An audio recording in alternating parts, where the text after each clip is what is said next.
શાસ્ત્ર કહે છે કે જે ભોજન કૃતજ્ઞતા, શાંતિ અને સાત્વિક ભાવથી લેવાય છે તે માત્ર શરીરને નથી પોષતું, પરંતુ મનને નિર્ભર, હૃદયને પવિત્ર અને જીવનને કલ્યાણમય બનાવી દે છે. શાસ્ત્ર મુજબ ભોજન ગ્રહણ કરવું એ માત્ર ખાવું નથી, પરંતુ એક પવિત્ર ક્રિયા છે. જેથી જ ભોજન કરતી વખતે કેટલાક શાસ્ત્રોક્ત નિયમો અનુસરવા અનિવાર્ય હોય છે. અને આ જ અંગેની વધુ શાસ્ત્રોક્ત માહિતી આપશે ગુરુજી પ્રફુલભાઈ પંડ્યા. જજાગ્રતો દેવુરમુદૈતિ દૈવં તદસુપ્ત છે તથૈ વૈતિ દુરંગમન જ્યોતિખાન જ્યોતિરેકંતન્મે મનઃ શિવ સંકલ્પમસ્તુ. જય ભગવાન મિત્રો, હું છું પ્રફુલભાઈ પંડ્યા. ભક્તિ સંદેશ કાર્યક્રમની અંદર આપનું સ્વાગત છે. તો દર્શક મિત્રો, ભોજન કરવાની સાચી રીત કઈ છે? ભોજન કરતી વખતે કયો મંત્ર બોલવો જોઈએ? કઈ દિશામાં મુખ રાખીને ભોજન કરવું જોઈએ? કઈ દિશામાં મુખ રાખીને ભોજન ન કરવું જોઈએ? અને ભોજન કરતી વખતે કેટલું કરવું જોઈએ? આ બધી જ જાણકારી આજના કાર્યક્રમમાં હું તમને આપવાનો છું. મિત્રો, તમને એક પ્રશ્ન થશે કે શાસ્ત્રીજી, ભોજન કેટલું કરવું જોઈએ એનો પણ શાસ્ત્રીજી કહેવાના છે. તો હા, અને હું જે વાત કરું છું ને દરેક પ્રમાણસરની વાત હોય છે. પાછી શાસ્ત્રમાં એક એક વસ્તુને લઈને એનું લખાણ છે ને હમણાં હું એનું તમને એક એક એના પુરાવા સુધી આપીશ. પહેલું તો કે ભોજન કરવાના નીતિ નિયમ જે શાસ્ત્રમાં બતાવ્યું છે કે ભોજન કરવું કઈ રીતે કરવું અને એના નિયમ શું છે એ પણ હું તમને કહીશ. પહેલું તો કોઈ પણ માણસ ભોજન કરવા બેસે એટલે એને પહેલાં હસ્ત પ્રક્ષાલન, મુખ પ્રક્ષાલન અને પાદ પ્રક્ષાલન કરવું જોઈએ. મતલબ કે ભોજન કરતી વખતે તમે ગમે બહારથી આવ્યા હોય કે ગમે તે, તમારે પહેલાં પગ ધોવાના, બે હાથ ધોવાના અને મોઢું સાફ કરવું જોઈએ. આટલું કરવું જોઈએ. જેમાં શાસ્ત્રની દ્રષ્ટિએ અને વિજ્ઞાનની દ્રષ્ટિએ પણ આપણે કહીએ છીએ કે બહાર ગામથી ક્યાંક અથવા ક્યાંક બહાર ફરીને આવ્યા હોય, સાંજે સીધા ઘરમાં આવીને જમીએ અને બહારની વસ્તુ એ ડસ્ટ પગમાં હોય, સ્વાભાવિક છે. એનાથી એ ડસ્ટના કારણથી જમવામાં જાય, જમવાથી શરીર બગડે. એટલે વૈજ્ઞાનિક દ્રષ્ટિએ પણ આપણે વાત કરીએ તો એ ભોજન કરતી વખતે હાથ, પગ અને મુખનું શુદ્ધિકરણ, એટલે કેમ કે હાથની અંદર પણ ઘણી બધી વસ્તુઓ, કોઈ કીટાણુ હોય અને કીટાણુ પણ શરીરમાં ન જાય એને ધ્યાનમાં રાખીને પણ આપણે કહી શકીએ. અને શાસ્ત્ર પણ કહે છે કે જ્યારે તમારા હાથથી જ્યારે ભોજન કોળીઓ મોઢામાં જશે એટલે હાથ એ પહેલાં ચોખ્ખા હોવા જોઈએ. કેમ કે શરીર જેટલું શુદ્ધ આહાર શરીરમાં થાય એટલું શરીર સારું રહે. કેમ કે શરીર બહુ મહત્ત્વની વસ્તુ છે અને ભોજન બહુ મહત્ત્વનું છે. તો પહેલું ધર્મની દ્રષ્ટિએ લખ્યું છે કે બે હાથ, બે પગ અને મુખ પ્રક્ષાલન કરવું. વૈજ્ઞાનિક દ્રષ્ટિએ પણ એ આરોગ્યને લઈને આપણે કહી શકીએ. બીજી વસ્તુ, ભોજન શાસ્ત્ર એવું કહે છે કે અંધારામાં ભોજન ન કરવું. તો વૈજ્ઞાનિક દ્રષ્ટિએ વાત કરીએ કેમ કે અંધારામાં આપણે જમતા હોય ને કોઈ વસ્તુ અંદર પડી હોય ને આપણે મુખમાં જતું રહે તો એ પણ આરોગ્યને બગાડે. અને ભોજન કરતી વખતે આંખો ખુલ્લી રાખીને ભોજન કરવું જોઈએ. ભોજન કેટલી વાર કરવું જોઈએ? તો એવું કહેવાય છે કે મનુષ્ય માટે નિયમ છે કે મનુષ્યએ 2 વખત ભોજન કરવું જોઈએ. મધ્યાહનકાલ એટલે કે બપોરે અને સાયંકાલ એટલે સાંજે. સવારે અને સાંજે 2 ટાઈમ ભોજન લેવું જોઈએ. નાસ્તાની વાત નથી કરતો, ભોજનની વાત કરું છું. 2 વખત ભોજન લેવું જોઈએ. અને પ્રેત હોય ને, પ્રેત એ કેટલી વાર ભોજન કરે? પ્રેત 3 વખત કરે. મનુષ્ય 2 વખત કરે, પ્રેત 3 વખત કરે અને રાક્ષસ 4 વખત ભોજન લે, આવું શાસ્ત્ર કહે છે. મનુષ્ય 2 વાર, પ્રેત 3 વખત જમે અને રાક્ષસ 4 વખત જમે. શાસ્ત્રમાં લખ્યું છે દેવ નામે ભોક્તમ તું દ્વિભોક્તમ સ્યાન નરસ્ય ચ. નરસ્ય ચ એટલે નર કહેતા મનુષ્ય. મનુષ્ય દ્વિભોક્તમ 2 વાર જમવું. ત્રિભોક્તમ પ્રેત દેવસ્ય, જે પ્રેત છે ત્રિભુક્તમ 3 વખત જમતા હોય છે. અને ચતુર્થમ તું કોણ પશ્ય તું, રાક્ષસ 4 વખત જમે છે.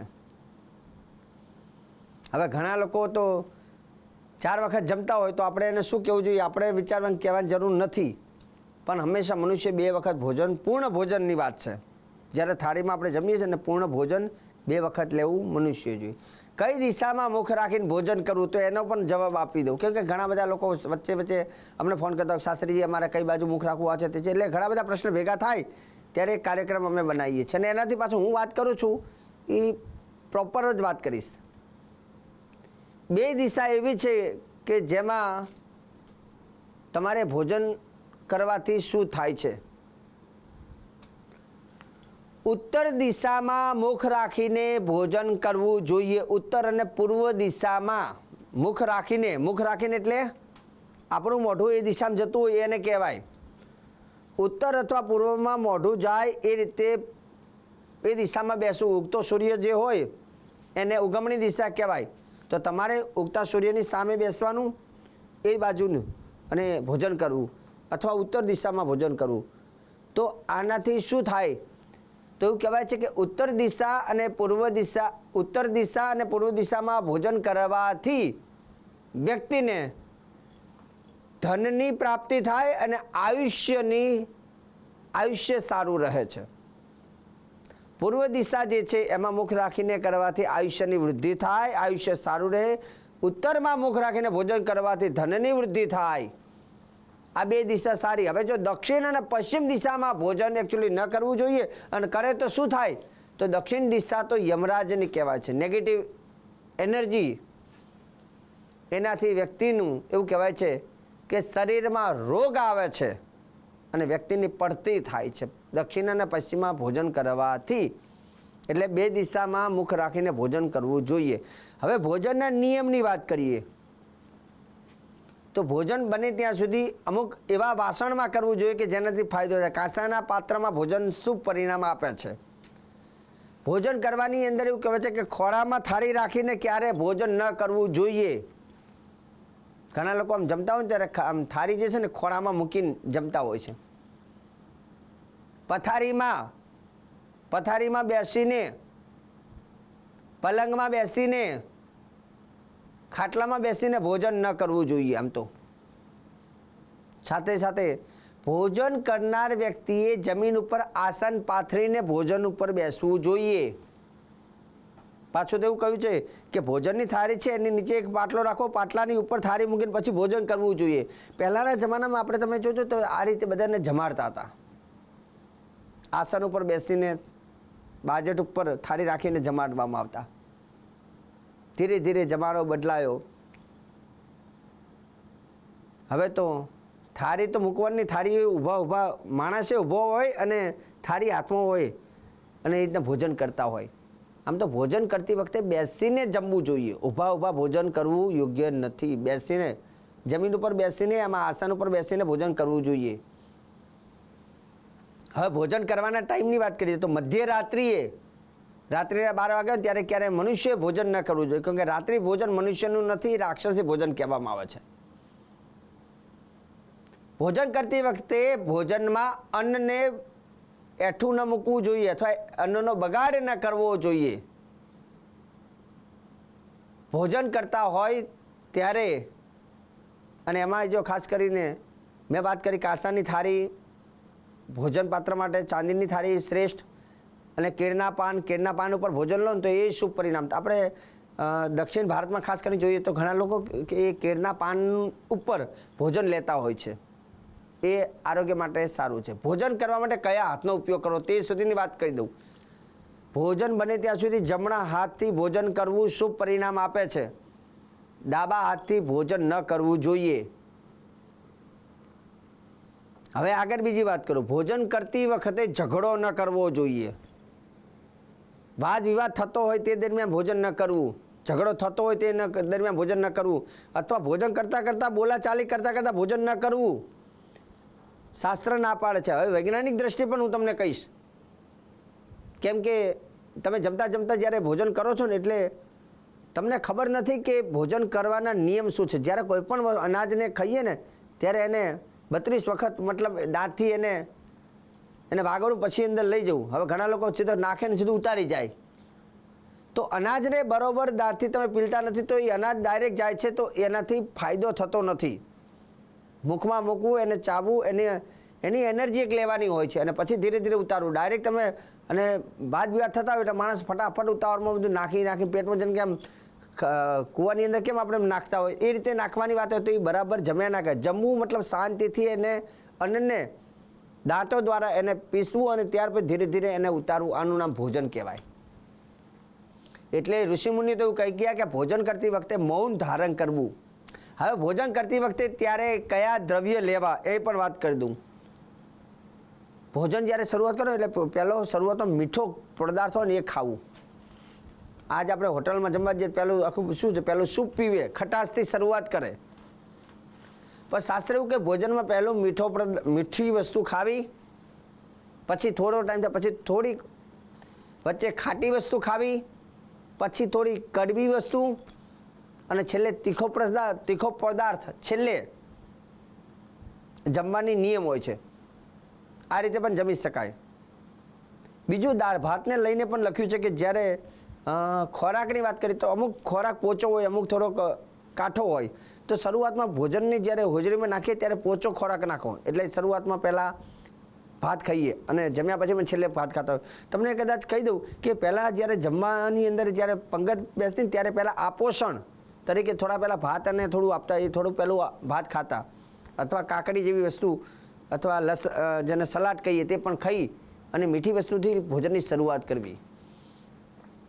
હવે વાત કરીએ કે અહીંયા ભોજનમાં કેટલા કોળિયા કોને ખાવા.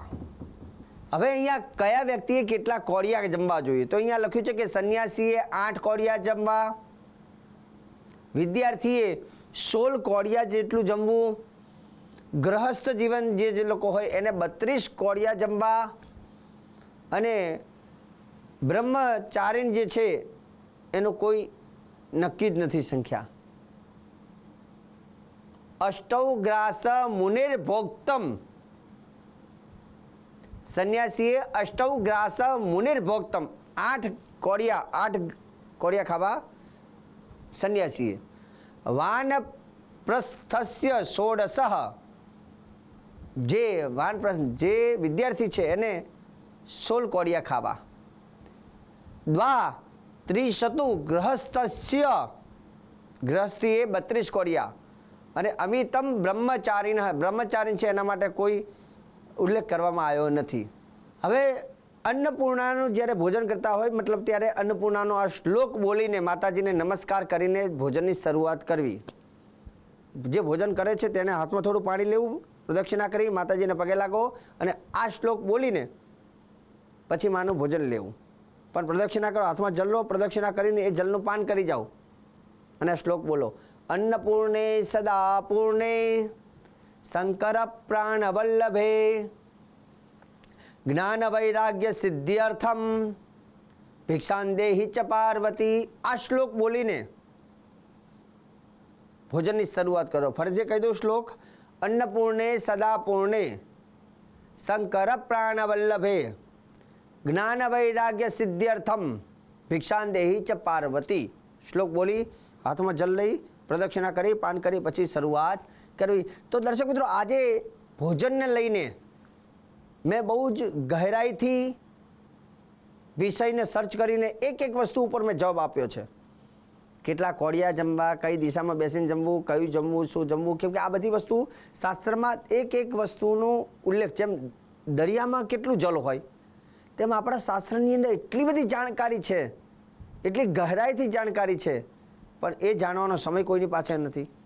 પણ હંમેશા હું પ્રફુલ્લ પંડ્યા ભક્તિ સંદેશ કાર્યક્રમની અંદર આવા બધા જ પ્રશ્ન ધર્મની દ્રષ્ટિએ, શાસ્ત્રની દ્રષ્ટિએ જે મને શ્રેષ્ઠ લાગે છે તો એ જાણકારી આપવી મારી ફરજ છે.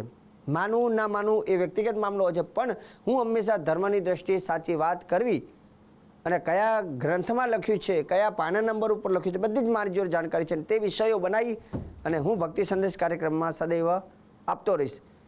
દર્શક મિત્રો, તમારા મનમાં પણ આવો કોઈ પ્રશ્ન હોય અને તમને એ પ્રશ્નનો જવાબ કદાચ મળતો ન હોય તો ચોક્કસ તમે અમને ફોન કરી શકો છો. એ પ્રશ્નને સાંભળીશું અને અમે એ પ્રશ્નનો જવાબ શોધવાનો પ્રયત્ન કરી અને શ્રેષ્ઠ કાર્યક્રમ બનાવી લોકો સુધી પહોંચાડવાનું કાર્ય અમે ચાલુ રાખીશું. દર્શક મિત્રો, સરસ મજાની જાણકારી આપી છે. આગળ પણ આપતો રહીશ. કાર્યક્રમ જોવાનું ચૂકતા નહીં. મને આપી દો રજા. જય ભગવાન.